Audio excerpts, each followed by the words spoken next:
é ensinar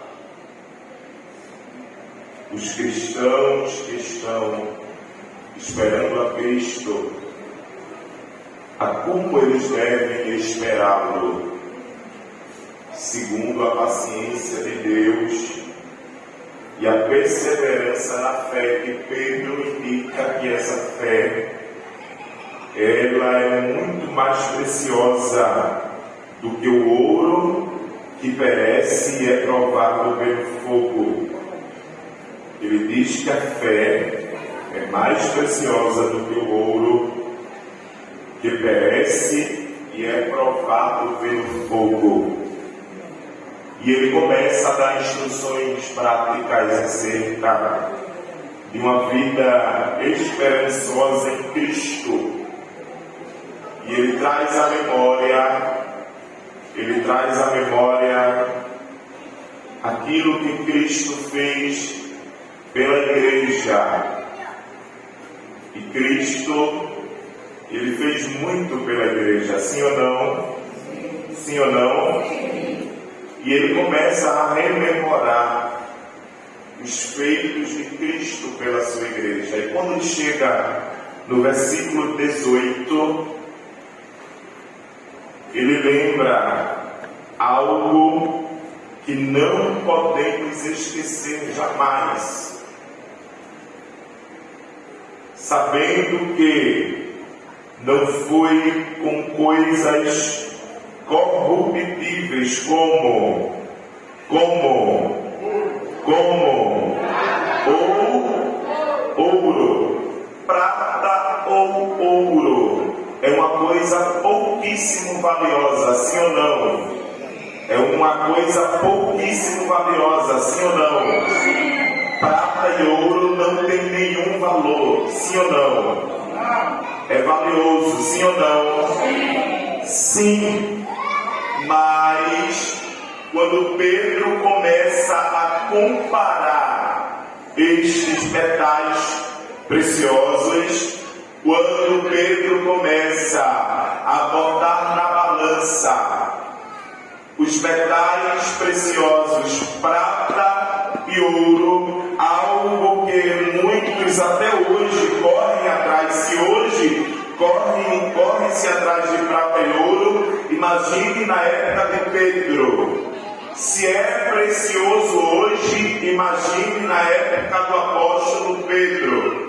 Mas quando ele coloca na balança, ele diz que essas coisas, esses metais que são valiosíssimos à vista humana, são meras coisas corruptíveis. O que é uma coisa corruptível, irmãos? É uma coisa que se acaba, é uma coisa que se desfaz, é uma coisa que é vã, que é passageira, que é efêmera, que não fica para sempre. E ele diz: sabe-se ou lembre-se que você não foi comprado por prata ou ouro, que apesar de aos olhos humanos ser muito valioso, mas são coisas corruptíveis, e a tua alma, ela teve um valor mais precioso do que prata, do que ouro, do que pedra preciosa, do que todo o dinheiro do mundo, que não poderia comprar. E o que é que poderia comprar, irmãos? A minha alma. Somente preço de sangue é quem poderia resgatar a minha alma da perdição eterna e das garras do diabo. Somente precioso sangue. Não era qualquer sangue, tinha que ser sangue inocente. Não podia ser qualquer sangue inocente, tinha que ser sangue inocente proveniente da própria pessoa divina do Senhor. E para isso acontecer, teve que acontecer o que João diz no capítulo 3, o verso 16, que Deus amou o mundo de uma tal maneira que estávamos indo para o abismo, estávamos indo para a perdição.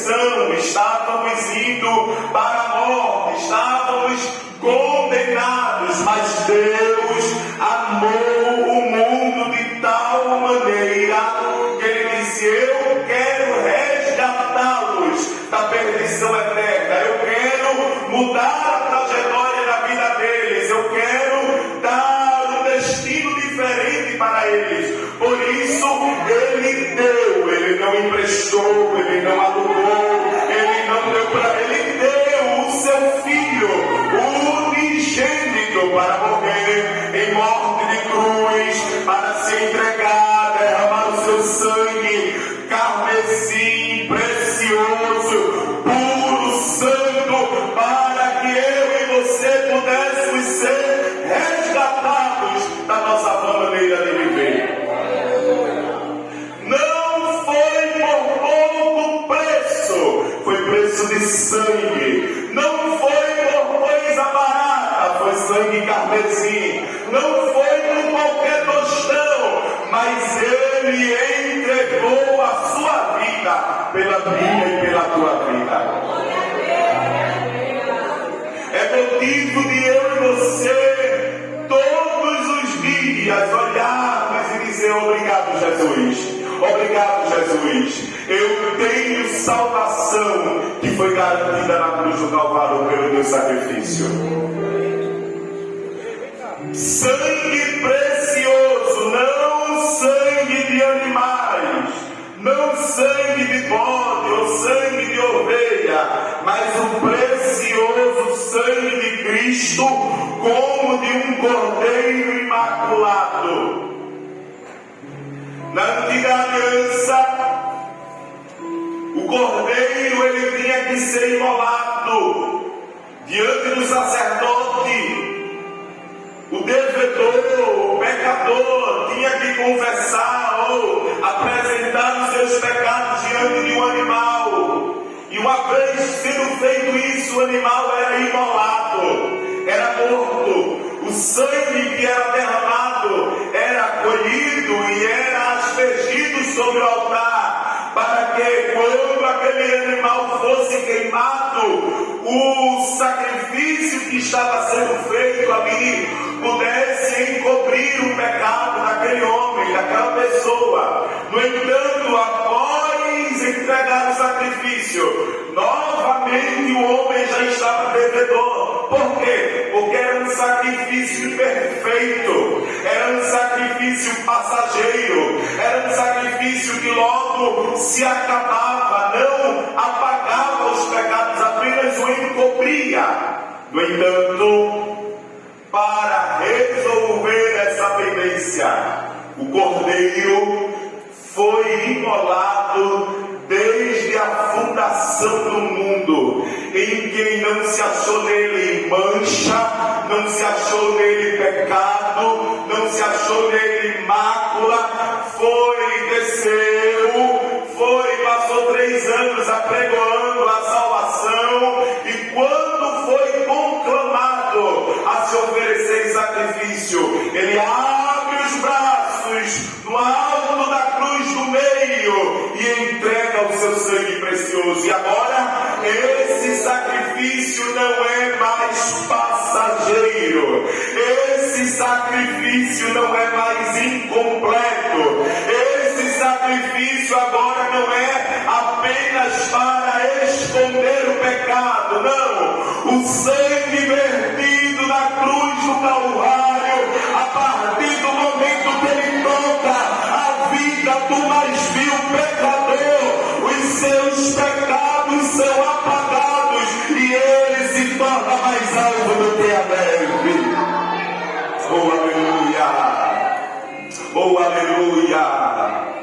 Talvez alguém, quando você apresente a palavra, alguém fique em dúvida, porque ele olha para a sua própria condição. Talvez ele olhe para o seu próprio perfil, para a sua própria história.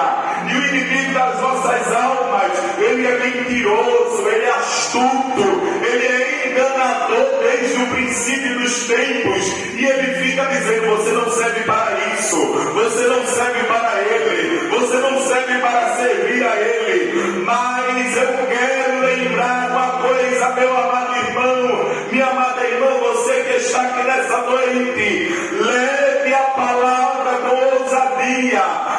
tempo, em fora de tempo, a quem quer ouvir, porque o sangue de Jesus ele é poderoso para libertar o homem do pecado.